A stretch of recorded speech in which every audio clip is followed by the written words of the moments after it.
Hi guys, നമ്മൾ പ്രാക്ടീസിൻ്റെ വേറെ ഘട്ടങ്ങളിലേക്ക് കടക്കുകയാണ്. നമ്മൾ ഇനി മുതൽ എന്തൊക്കെ പ്രാക്ടീസുകളാണ് സ്പോക്കൺ ഇംഗ്ലീഷ് ഡെവലപ്പ് ചെയ്യാനായിട്ട് കൊണ്ടുവരേണ്ടത്.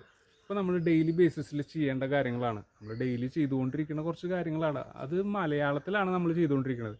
അത് നമ്മൾ ഇംഗ്ലീഷിലേക്ക് മാറ്റണം. അപ്പോൾ ആദ്യത്തെ പ്രാക്ടീസ് എന്താണ്? News paper, news.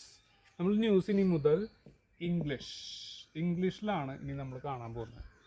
മലയാളം പൂർണ്ണമായിട്ട് ഉപേക്ഷിക്കണം എന്നല്ല പറയുന്നത്, പക്ഷേ നമ്മൾ ഇംഗ്ലീഷ് ന്യൂസുകൾ കാണാം, ഇംഗ്ലീഷ് ആർട്ടിക്കിൾസ് കാണാം. നിങ്ങൾക്ക് ഇഷ്ടമുള്ള വിഷയം എന്ത് തന്നെ ആയിക്കോട്ടെ. ഇപ്പോൾ നിങ്ങളുടെ ഇഷ്ടമുള്ള വിഷയം ഗോസിപ്സ്,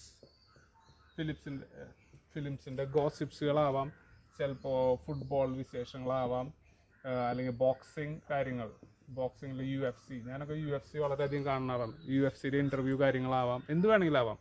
അപ്പോൾ ഇതൊക്കെ ഇനി മുതൽ ഇംഗ്ലീഷിൽ നമ്മൾ കാണാം. പിന്നെയുള്ള കാര്യങ്ങളെന്ന് പറഞ്ഞു കഴിഞ്ഞാൽ ന്യൂസ് റീഡിങ് ചാനൽസ്, അതായത് NDTV profits, NDTV Indian news channels കാണാം. അത് നമ്മൾ പ്രാക്ടീസ് ചെയ്യുക. അവർ പറയണ അതേ സെൻറ്റൻസുകൾ ബാക്കായിട്ട് നമ്മൾ പറഞ്ഞുകൊണ്ടിരിക്കുക.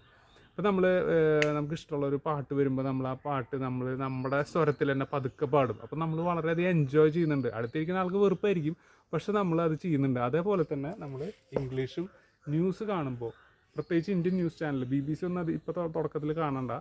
ഇപ്പോൾ NDTV, അതുപോലെ തന്നെ CNBC 18, അങ്ങനെയുള്ള ന്യൂസ് ചാനലുകൾ കാണുക.